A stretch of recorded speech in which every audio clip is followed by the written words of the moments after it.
రైతు సోదరులందరికీ నమస్కారం అండి. నా పేరు లింగస్వామి. నేను పిండిపోలు మన గ్రోమర్లో స్టోర్ మేనేజర్గా చేస్తున్నాను. ఈరోజు మనం పత్తి పండించే రైతుల సమస్యలు, వాటి పరిష్కారాల గురించి మాట్లాడుకుందాం. అందులో మొదటిది వచ్చేసి మనకి మొలక శాతం అనేది తక్కువగా వస్తుంది. ఈ మొలక శాతం ఎందుకు తక్కువగా వస్తుంది అంటే, మనం గింజలు పెట్టేటప్పుడే పదును సరైన తేమ లేనప్పుడు పెట్టడం వల్ల మనకి మొలక శాతం అనేది ఒకటి తక్కువగా వస్తుంది.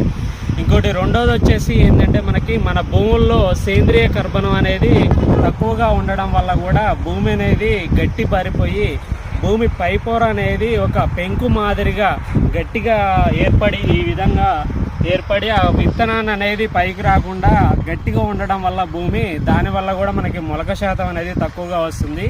దీనికి మరి పరిష్కారం ఏమిటి అంటే, సేంద్రియ కర్బనం ఎక్కువగా ఉత్పత్తి అవ్వాలంటే పశువుల పేడని ఒక 2 నుంచి 3 ట్రక్కులు ఒక ఎకరానికి వాడాలండి. మా దగ్గర ఒకవేళ పశువుల పెంట లేదు అనే సందర్భంలో ఇప్పుడు మనకి మార్కెట్లోకి సేంద్రియ ఎరువులు అనేది బస్తాల రూపంలో మరి అందుబాటులో వచ్చినాయి. రైతు సోదరులు ఇది గమనించి సేంద్రియ ఎరువులను ఎక్కువగా వాడి మంచి మొలక శాతాన్ని, మంచి దిగుబడిని పొందాలని ఆశిస్తున్నాం. మరిన్ని వివరాల కోసం మన గ్రోమర్ సెంటర్ని సంప్రదించగలరు.